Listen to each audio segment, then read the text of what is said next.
नमस्कार. तुम्ही पाहत आहात संवाद हा यूट्यूब चॅनल आणि मी कपिल घोलप. मागील महिन्यात राज्य शिक्षण मंडळानं आपल्या मुलांच्यासाठी एक शिक्षणात बदल करण्याचा प्रयत्न केला आहे. एक नवीन आराखडा आपल्या सारांसमोर प्रकाशित केलेला आहे. हा आराखडा सध्या मते नोंदवण्यासाठी तो वेबसाईटवरती त्यांच्या अवेलेबल आहे. एक 350 पानांचं PDF फाईल अवेलेबल आहे. पालक म्हणून आपण साऱ्यांनी ती जातीनं बघावी, पाहावी आणि आपलं मत त्याच्यावरती नोंदवावं. म्हणून मीही सुद्धा त्या साईटवरती गेलो आणि तो आराखडा पाहिला. 350 पान जेव्हा चाळल्यानंतर त्यातली बऱ्याच चांगल्या गोष्टी, वाईट गोष्टी आपल्यासमोर शेअर कराव्यात म्हणून हा आजचा व्हिडिओ मी आपल्यासाठी बनवत आहे.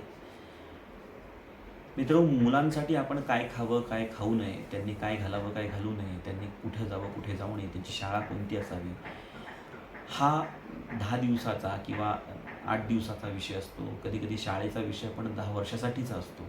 म्हणून आपण त्याच्यासाठी जास्त जागरूक असतो. पण ज्या शिक्षण पद्धतीचा परिणाम त्यांच्या आयुष्यभर होणार असतो, त्या शिक्षण पद्धतीविषयी आपलं मत मात्र आपण प्रकर्षानं नोंदवत नाही. ती संधी मात्र या शिक्षण मंडळाच्या माध्यमातून आपल्या साऱ्यांना मिळालेली आहे. तर त्याचा जरूर फायदा आपण साऱ्यांनी घ्यावा. जेव्हा हा आराखडा मी पाहिला, तर तो पाहिल्यानंतर त्याचे त्यांनी 5 टप्पे केलेले आहेत. शिक्षणाच्या बालवाटिका म्हणजे मिनी KG पासून 12वी पर्यंत त्यांनी त्याचे 5 टप्पे केलेले आहेत. 4 टप्पे केलेले आहेत. त्यातले 4ही टप्पे वेगवेगळ्या धाटणीवरती त्यांनी बांधलेले आहेत.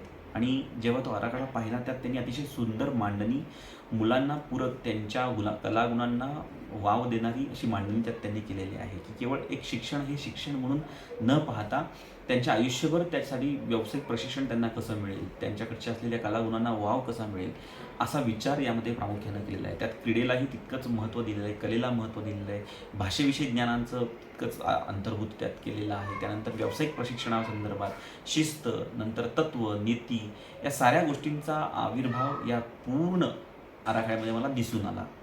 पण ज्याच्याबद्दल अख्ख्या महाराष्ट्रात तीव्र निदर्शनं झाली, तो एक विषय म्हणजे त्यामध्ये प्रकरण 2 मध्ये त्यांनी भाग ब मध्ये आंतरसमवाय क्षेत्रे या ठिकाणी त्यांनी काही गोष्टी नमूद केलेल्या आहेत.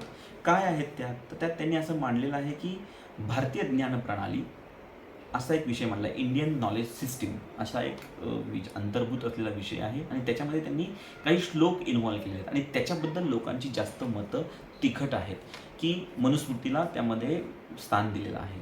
तर मित्र, जेव्हा मी हे सगळं पाहिल्यानंतर मला जाणवलं की पहिला जो श्लोक आहे तो आहे मनाच्या श्लोकमधला श्लोक क्रमांक 2.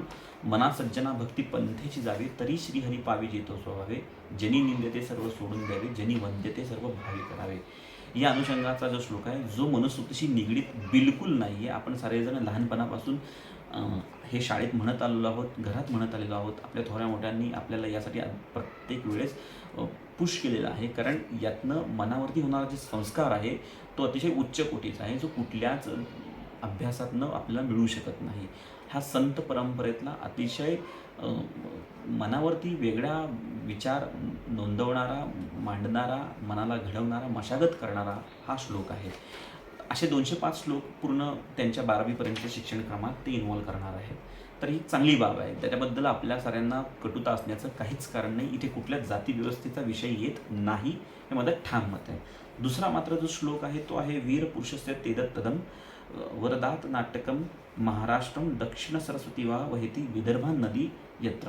मित्र, माझा संस्कृतशी जमीन दूरपर्यंत संबंध नाही, त्याच्यामुळे उच्चार थोडेसे मागे पुढे झाले असतील. पण ह्यातला जेव्हा मी अर्थ शोधण्याचा प्रयत्न केला, तर तो अर्थ असा मला सापडलेला आहे की हा नलचंपू नावाचा एक ग्रंथ आहे, जो महाभारतातील काळातील वर्णन करतो. नल आणि दमयंती या दोघांविषयीचं भाष्य या ग्रंथामध्ये केलेलं आहे.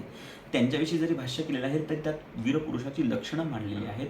गोदावरी तीरी, महाराष्ट्र म्हणजे गोदावरी नदी, ह्या सगळ्यांविषयी यात उल्लेख केलेला जाणवतो, जो आपल्या संस्कृतीशी, भारतीय संस्कृतीशी निगडीत आहे, जो नक्कीच एक चांगला संस्कार मुलांच्यावरती असू शकतो.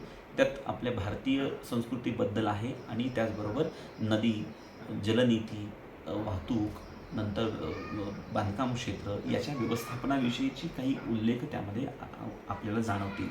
अशा पद्धतीचा त्यामध्ये इन्व्हॉल्वमेंट ह्या आराखड्यामध्ये केलेली आहे. तिसरा मात्र जो श्लोक आहे ज्याच्याबद्दल जास्त प्रकर्षानं निदर्शनं होतील असं मला वाटतं किंवा होत आहेत, त्यातला तो जो आहे तो मनुस्मृतीतला आहे. आता हे प्रकरण क्रमांक 2 आहे. पहिलं होतं ते भारतीय ज्ञान प्रणाली आणि दुसरं आहे ते आत्ता हे प्रकरण त्यामध्ये आहे मूल्ये आणि स्वभाव प्रवृत्ती, म्हणजे व्हॅल्यू आणि disposition, which is more important I would say. कारण यात जो श्लोक आहे तो मनुस्मृतीतला असला आहे. आता मनुस्मृती काय आहे? मनुस्मृती हा एक ग्रंथ आहे ज्याच्यामध्ये विश्वनिर्मितीचा पसारा मांडला आहे. म्हणजे बरंच काय त्यात लिहिलेलं आहे, पण त्या मनुस्मृतीबद्दल डॉक्टर बाबासाहेबांनी घेतलेली कठोर भूमिका अशी होती की त्यात स्त्रियांविषयी अतिशय हीन दर्जाची वागणूक देणारी काही काव्य आहेत, काही श्लोक आहेत आणि त्याचबरोबर शूद्र जातीबद्दल म्हणजे चतुर्वर्णाबद्दल अतिशय प्रकर्षानं जाणीवपूर्वक घाण हेतूने बोललेल्या त्यातली गोष्टी आहेत. आता हे असं का आहे याच्याविषयी वेगळं मत प्रत्येकाचं असू शकतं. त्याला काही पार्श्वभूमी असते, त्यावेळेची परिस्थिती काही जबाबदार असते किंवा आणखीन काही बाबी त्यावरती असतील. त्याच्या अनुषंगाने मी वेगळा व्हिडिओ बनवेनच. परंतु आत्ता मुलांच्या शैक्षणिक आराखड्याबद्दल मी खास करून बोलेल की हा जो मनुस्मृतीचा जो श्लोक त्यांनी दिलेला आहे तो श्लोक असा आहे, अभिवादनशीलस्य नित्य वृद्धोपसेविना चत्वारी तस्य वर्धन्ते आयुर्विद्या यशोबलम. म्हणजे एखादा पुरुष घडण्यासाठी किंवा एखादी व्यक्ती घडण्यासाठी त्याने आयुष्यात कोणत्या कोणत्या मूल्यांची जपणूक केली पाहिजे याच्याविषयी हा श्लोक सांगतो. जे अतिशय चांगल्या दर्जाचं कंटेंट आपण म्हणू शकतो आहे. त्याचा अभ्यास आपण साऱ्यांनी करावा, अभ्यास माहिती करून घ्यावी. पण जेव्हा ह्या श्लोकाबद्दल मी माहिती घेतली तर अतिशय याच पद्धतीचा आणखीन दुसरा श्लोक मनुस्मृतीमध्ये आहे जो स्त्रियांच्या विषयी आदरभावसुद्धा व्यक्त करतो. एका बाजूला त्या स्त्रीविषयी वेगळी भावना हा मनू मांडत आहे आणि एका बाजूला स्त्रियांविषयी अतिशय पवित्रतेची भावना मांडत आहे. तो त्यामध्ये असं म्हणतो, यत्र नार्यस्तु पूज्यन्ते रमणते तत्र देवता. म्हणजे जिथे नारीची पूजा होते तिथे लक्ष्मी वास करते किंवा तिथेच देव वास करतात, तिथे स्त्रीला सन्मान मिळतो. अशा पद्धतीचं अतिशय विरोधाभास असलेला हा मनुस्मृती हा ग्रंथ. त्यामुळे याच्या अनेक व्ह्यूज अँगल्स आपण विचारात घ्यायला हवेत. पण आत्ता हा विषय नाही आहे. आत्ता विषय फक्त आहे की मुलांच्या शिक्षणामध्ये इन्व्हॉल्व केलेला हा श्लोक. तर असे 3 श्लोक पूर्ण त्या 350 पानांमध्ये मला दिसले. आता हे तीन श्लोक जर बघितले तर यामध्ये कुठेही जातीव्यवस्थेला छेद देणारी विधानं नाहीत. त्याचा कंटेंट तसा नाही, त्यातली माहिती तशी नाही, त्याचा अर्थ तसा नाही. त्यामुळे नक्कीच मुलांसाठी फायदेशीर असेल असं माझं ठाम मत आहे. परंतु शिक्षण मंडळ केवळ एवढ्याच 3 श्लोकांबद्दल बोलतं आहे का त्यांना आणखीन दुसरे श्लोकसुद्धा यात इन्व्हॉल्व करायचे आहेत? तर ते जर इन्व्हॉल्व करणार असतील तर त्याची पूर्ण माहिती, त्या श्लोकांची पूर्ण इत्थंभूत माहिती शिक्षण मंडळानं या आराखड्यात खरी द्यायला हवी होती, जेणेकरून लोकांच्या मनात द्विधावस्था झाली नसती किंवा त्यांनी संकोच निर्माण झाला नसता. परंतु ती माहिती नसल्यामुळे त्याच्याविषयी वेगळी मतं आत्ता जनमानसात उमटत आहेत. तर माझं मत तर असं आहे की हा कंटेंट अतिशय चांगला आहे. परंतु इतर जे श्लोक येणार आहेत त्याच्याबद्दलही लोकांना पूर्ण कल्पना जर मिळाली तर लोक आपलं स्पष्ट मत मांडतील. कुणालाही त्याच्याविषयी गैर वाटण्याचं कारण वाटत नाही. कारण ज्ञान माणसाला पॉवरफुल बनवतं, परंतु कॅरेक्टर माणसाला रिस्पेक्ट देतं, सन्मान देतं, जगणं समृद्ध करतं.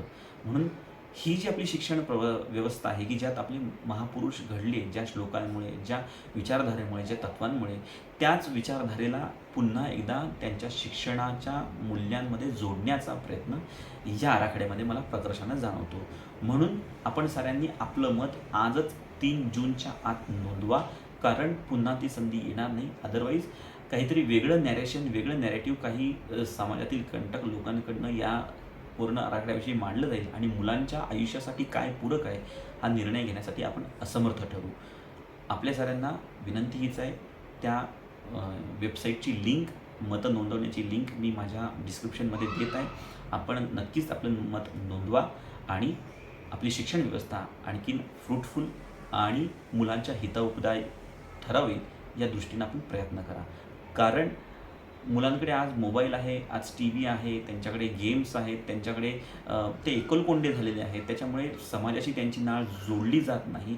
यातून एक वेगळा विचार, एक आत्महत्येचा विचार किंवा एक नैराश्य त्यांच्या आयुष्यात सातत्यानं जाणवतं. ओबेसिटी हा एक वेगळा विषय त्यामध्ये सुद्धा येतो. कारण ती घरात सातत्यानं असल्यामुळे खाणं आणि मग वजन वाढणं ह्या गोष्टी होतात. पण आत्ताचा जो शिक्षण आराखडा आहे हा कला, क्रीडा, भाषा, विषय आणि विविध त्यांच्यात असलेले हिडन टॅलेंट यांना बाहेर आणणारा, त्यांना जगासमोर मांडणारा हा विषय शिक्षण मंडळांना आपल्यासमोर मांडलेला आहे. आपण सजग पालक म्हणून नक्की याच्यावरती आपलं मत नोंदवा. कारण विषय फक्त शिक्षण मंडळापुरता मर्यादित नसून, जातीपुरता मर्यादित नसून, धर्मापुरता मर्यादित नसून, मुलांना भविष्य काय असावं आणि त्यांनी कोणत्या विचारातून आपलं आयुष्य जगावं आणि ते समृद्धतेने जगावं, आनंदाने जगावं, ही संधी देणारा हा 3 जूनपर्यंतचा कालावधी. आपण नक्की याचा फायदा घ्या आणि आपल्या मुलासाठी एक चांगलं आयुष्य देण्याचा प्रयत्न करा. धन्यवाद.